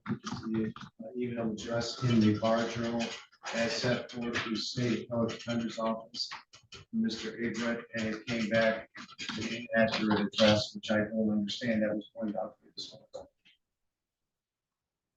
Okay, so for the record, this motion, this is People versus Jason Evans, file number 236554. This motion was filed by the State Appellate Defender's Office through Mr. Eggert, the attorney, on March 3rd. It's set for hearing on today's date at 10:30. It's now 10:36. I don't see anybody from the Appellate Defender's Office appearing. It was set by Zoom. Mr. Rolla is present here in the courtroom. Given the lack of counsel hearing today, counsel for the defendant, the court's going to deny the motion without prejudice. If the defendant wants to refile the motion and reset it for hearing, they can. They did provide a proposed order, so Mr. Roll, I'm just going to write in that order the action that the court took today, so you don't need to prepare an order in this case. Very good. And the court did receive the people's response with exhibits in regards to the motion. Yes. Should this be refiled, we just ask the court to take the same arguments into consideration and deny the motion should it be brought to our meeting. Okay. Thank you. Next hearing is set by Zoom at 10:45. Be in recess.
Okay, looks like we have council connected. We'll go on the record in Trevor versus Northern Food Group, file number 2319554. If I could have council put your appearances on. Good morning, Judge Elliott Blumberg on behalf of the plaintiff. Trevor. Good morning, Paul Slough on behalf of defendants Northern Food Group, Joseph Anzinick and Dominic Bonnell. All right, we're on the record here today on defendant's motion to compel. Mr. Slough, how did you want to proceed with that today? I'd like to proceed with the motion, if I may. Okay. I did have a chance to review your motion. Is there anything you wanted to state for the record in support of that? Yeah, just real briefly, Judge. So I think the court knows that this is a lawsuit involving the local Jersey Mike's franchise. Plaintiff was an investor. He was removed for violating the operating agreement. The court's already ruled on that removal, that it was proper. The remaining questions are really twofold. One is, what is the amount that my clients have to pay plaintiff, if anything, for his interest in the limited liability company? And we've produced a valuation consistent with what the operating agreement requires. My understanding is plaintiff has an expert working on evaluation. The second issue is there's an allegation that there was a misuse of a company credit card that caused damage to plaintiff. We served out these discovery requests in January. We requested a copy of the valuation report. We've requested more detailed information on the alleged fraudulent credit card use.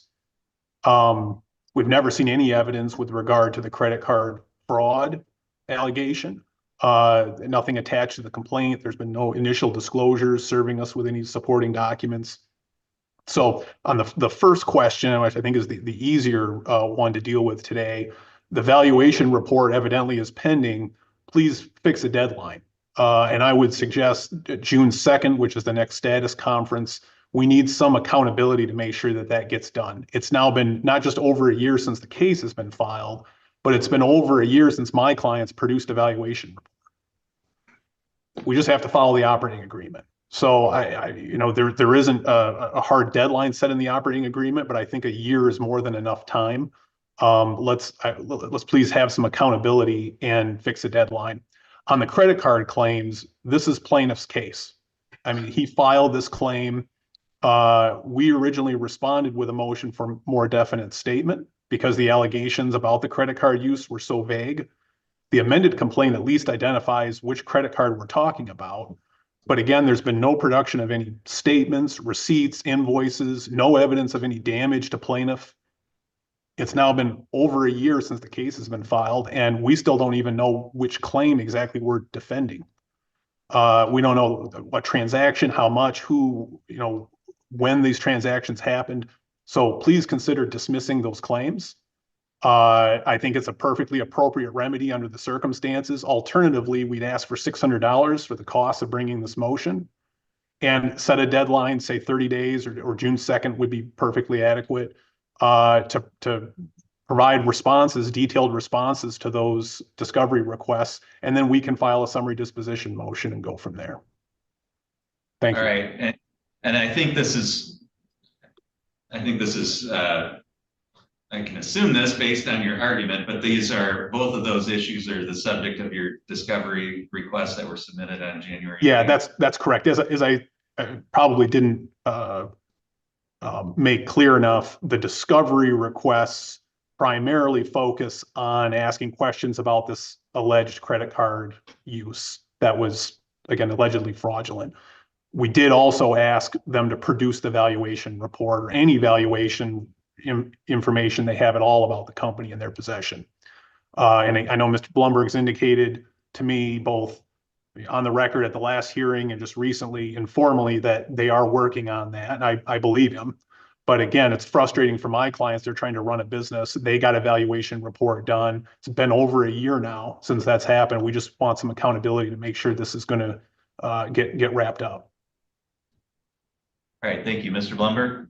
Well, Judge, clearly Mr. Trevor has brought this action because we believe he was wrongfully discharged from the franchise, Jersey Mike's. The court has ruled on that. The operating agreement certainly requires him to produce a business valuation, which he is in the process of doing. Again, this has left him without any income. He's had to pay Atomy Valuation out of Grand Rapids $10,000 to take on this project, which they have done. We have a meeting with them later this week. Hopefully, by the end of the week, we will have at least a preliminary finding as to the valuation. But again, all of the documents were in the possession of the defendants, and Atomy has attempted to get things directly from them, and they've not been given everything that they need.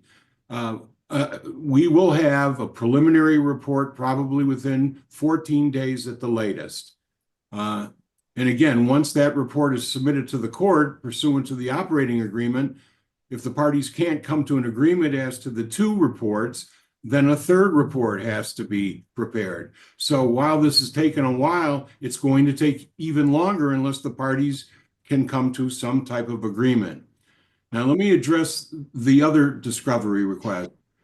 Joseph Trevor has been in and out of a hospital for the last 2 months. I have unsigned interrogatory answers that I can provide Mr. Slough.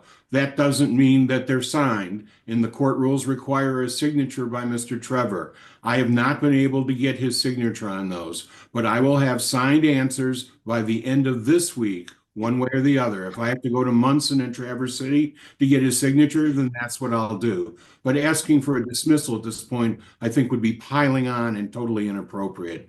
If Mr. Slough needs $600 to get these answers from me, I'll write him a check. The fact of the matter is I can't give him the information without my client's participation.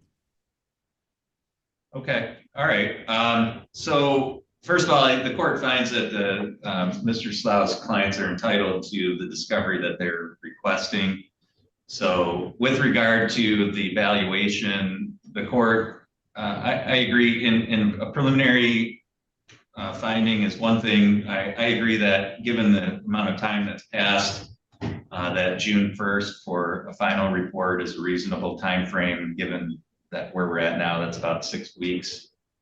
So the court is going to order that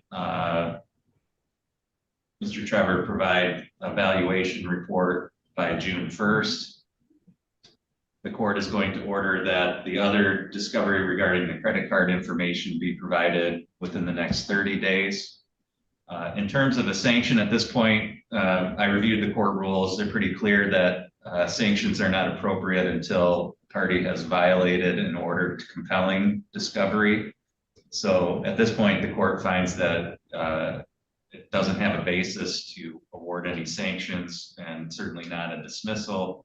However, to the extent that either of those are not provided within that period of time, and Mr. Blumberg, I understand that may not be outside of your control, you can only do what you can do, but your client is going to be proceeding at his own peril to the extent that he doesn't assist you in doing what you need to do to comply with the court's timelines. So at that point, if those aren't produced by those two timeframes, then Mr. Slough, I think you may be entitled to sanctions at that point. The court will have to determine what, if any, are appropriate. But for now, the court is going to grant the motion to the extent that, again, the valuation be provided by June 1st, that the outstanding discovery requests regarding credit cards be provided within the 30-day time frame.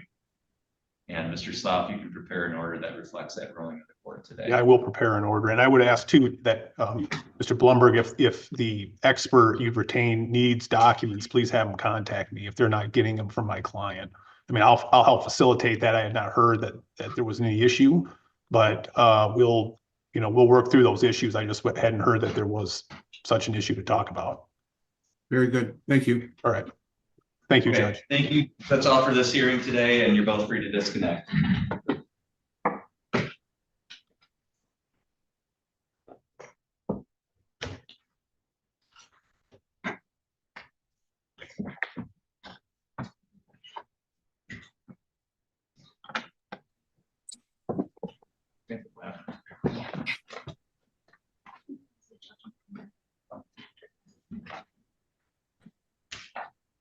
Okay. Okay, Ms. Webb, are you able to hear me okay?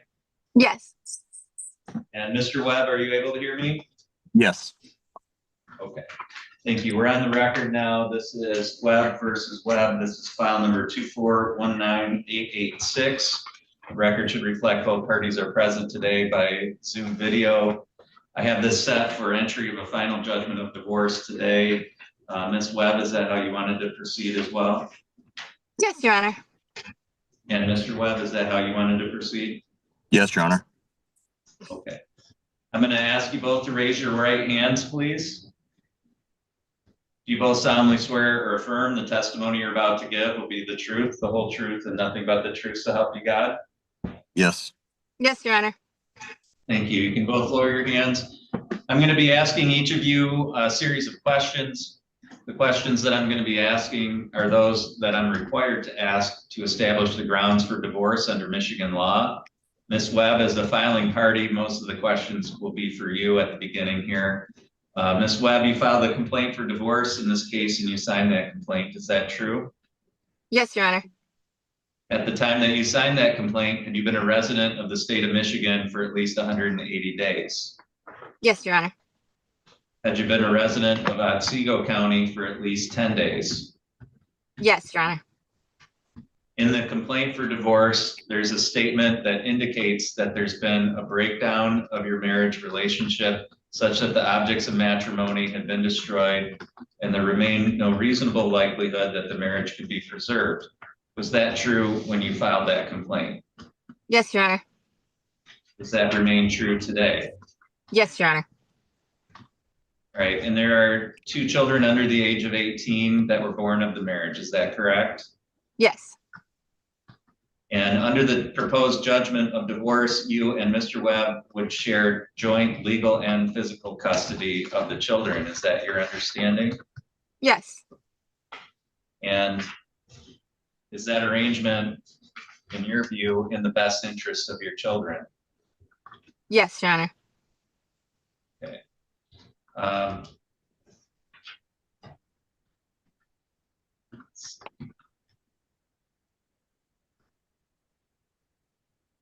And then in terms of parenting time for each other, you guys, you're going to agree on how that's going to work. The court's not going to order any specific time. Is that your understanding as well? Yes. And again, do you believe that that arrangement is in the best interest of your children? Yes. Okay. As part of the judgment, Ms. Webb, you are not going to be receiving any spousal support or alimony. You understand that? Yes, Your Honor. You understand that you would be waiving that forever and that you would not be able to come back later and ask the court for that? Yes. Are you currently pregnant? No, Your Honor. Okay. And this proposed judgment indicates that you and Mr. Webb have already divided up all the property of the marriage and there doesn't remain any issues for the court to decide. Is that correct? Yes, Your Honor.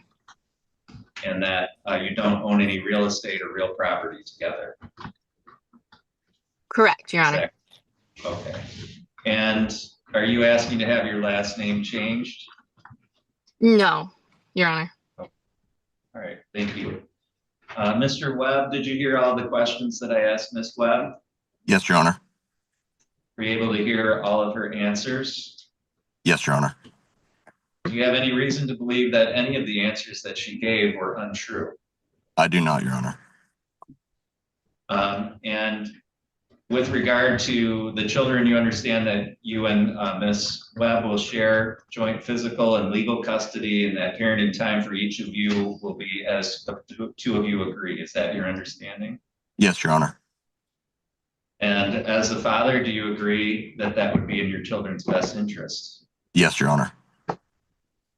Mr. Webb, you understand that you will not be receiving any alimony or spousal support either. Is that correct? Yes, Your Honor. You understand that you also will be waiving that forever and that you could not come back later and ask the court for that? Yes, Your Honor. And do you agree that you and Ms. Webb have divided up all the assets and debts of the marriage and that there remains nothing for the court to decide? Yes, Your Honor. All right, the court finds that the statutory grounds for divorce have been met by the testimony of both parties. The Court's reviewed the proposed judgment, finds that it's equitable and contains all the provisions required by statute. The court will sign that judgment with today's date. Ms. Webb, do you have any questions at all? No, Your Honor. Mr. Webb, do you have any questions? I do not, Your Honor. Okay, thank you. That's all for today. Your divorce is now final. Both of you are free to disconnect at this time. Thank you. Thank you. Have a great day.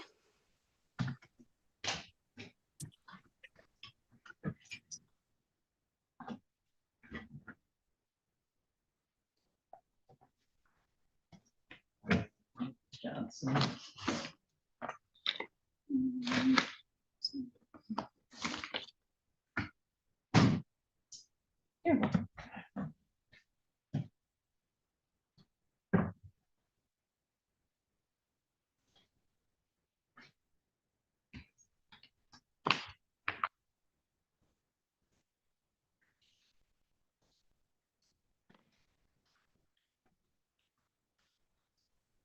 Hello?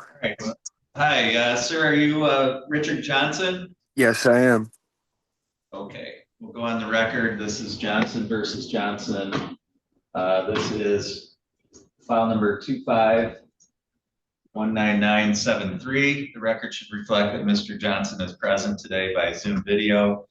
Mr. Johnson, I have this set for entry of a default judgment of divorce today. Is that how you wanted to proceed? Yes, Your Honor. Okay. So, Mr. Johnson, you filed a complaint for divorce that was properly served on Ms. Johnson. She failed to file any answer to that. Then this was set for a default judgment hearing today. She was provided notice of the date and time of today's hearing, which was 11 o'clock. It's now 11:15. She has failed to appear. So we can proceed with the default judgment. Mr. Johnson, I'm going to ask you to raise your right hand, please. Do you solemnly swear or affirm that the testimony you're about to give will be the truth, the whole truth, and nothing but the truth, so help you God? Yes, Your Honor. Thank you. You can lower your hand. Mr. Johnson, I'm going to be asking you a series of questions.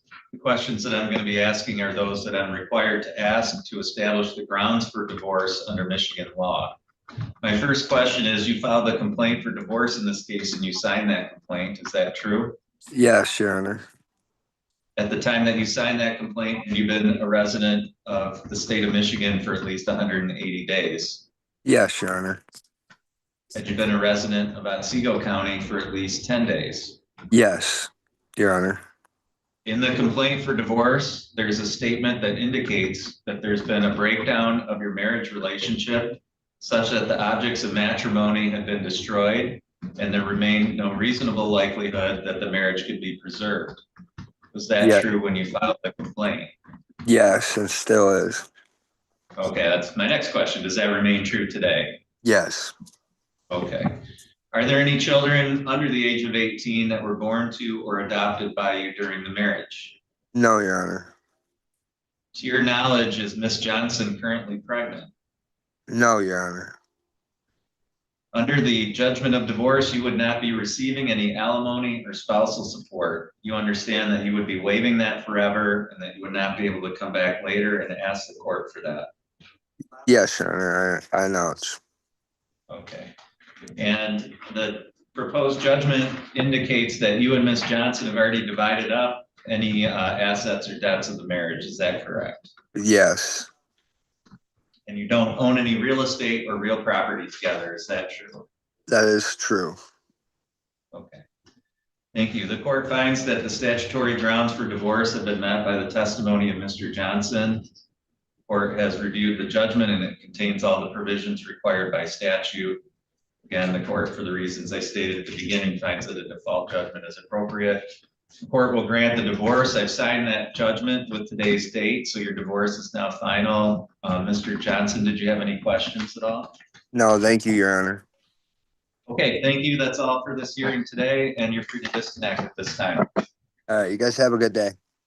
Thank you.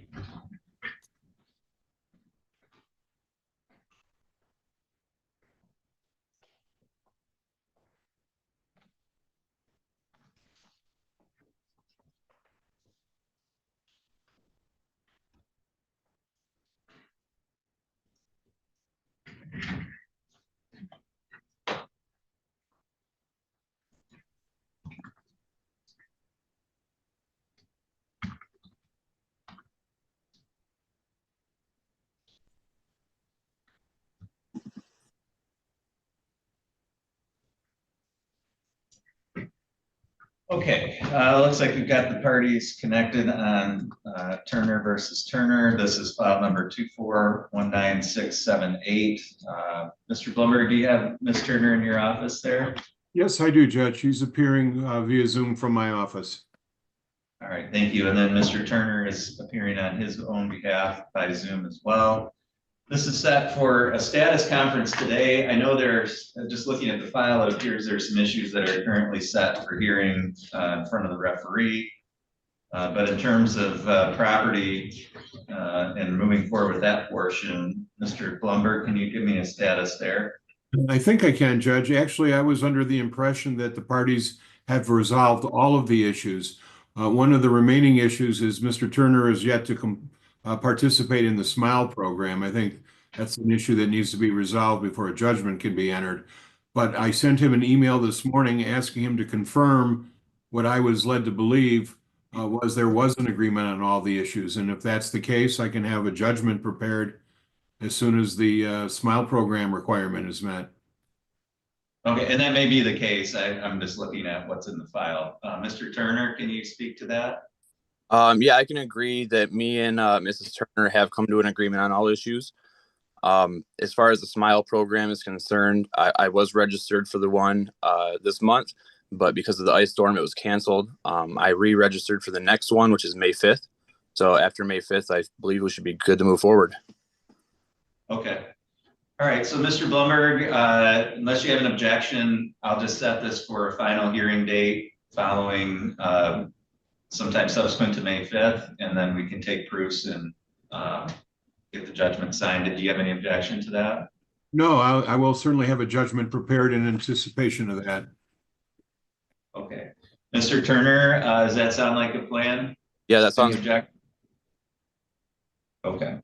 All right, so the court will send out notice of the date and time of that final hearing, and we'll go from there. All parties on this file are free to disconnect at this time. Thank you.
Hi, whoever's joining us with the phone number, last four digits, 2814. Can you tell me your name, please?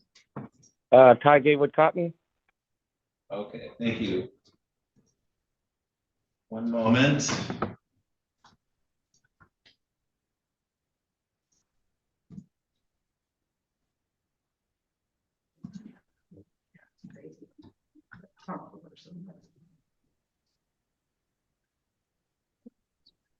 All right, looks like we have everybody connected, so we'll go on the record in Cotton versus Cotton. This is file number 2319201. We have Ms. Dukes McCoy with the plaintiff connected by Zoom video. Mr. Komorowski is connected by Zoom video, and we have Mr. Cotton also connected. This is set for a status conference today. Ms. Dukes McCoy, on behalf of your client, can you tell me where things are at with this file? Well, we have everything almost resolved, Your Honor. There was a child support recommendation that was done by the friend of the court. The last day for the objection was last Monday, and then Ms. Komorowski had filed an objection. So we still have child support outstanding.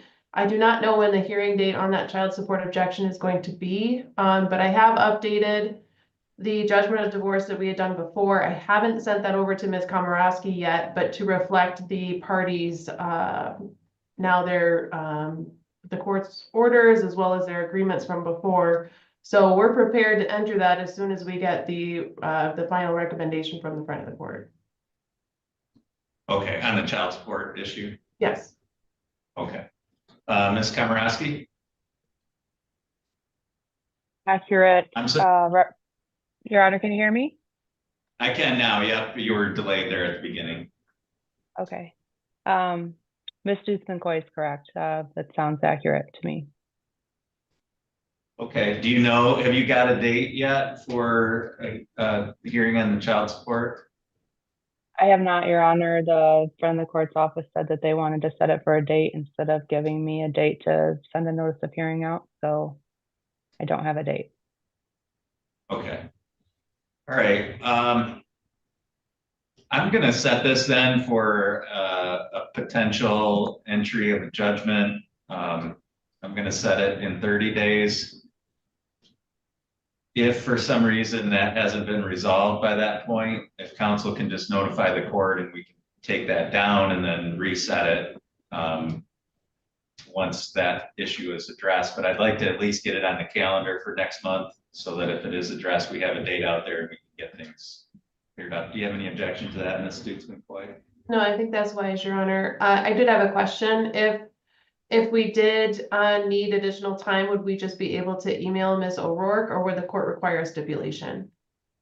No, if it's because a friend of the court didn't get it scheduled, then I think if you could just notify the court and Jennifer can confirm that through FOC and then we can move it. Okay, thank you. Ms. Komorowski, anything further from your side? Nothing further, Your Honor. Okay, thank you. That's all for this hearing today, and you're both free to disconnect at this time. Thank you.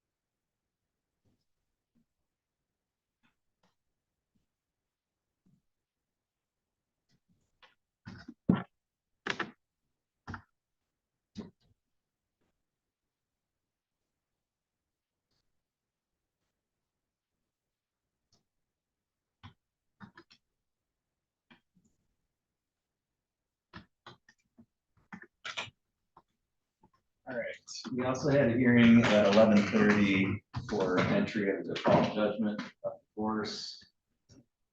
I'm sorry, a default judgment, not of divorce. That is in Vanderbilt Real Estate LLC versus Property Partners LLC, file number 2419955. Again, that was set for 11:30. It's now 11:40. No parties have appeared on that. Court will reset this for another hearing in 30 days. Neither party appears at that time. The court will dismiss the case. That concludes our morning docket.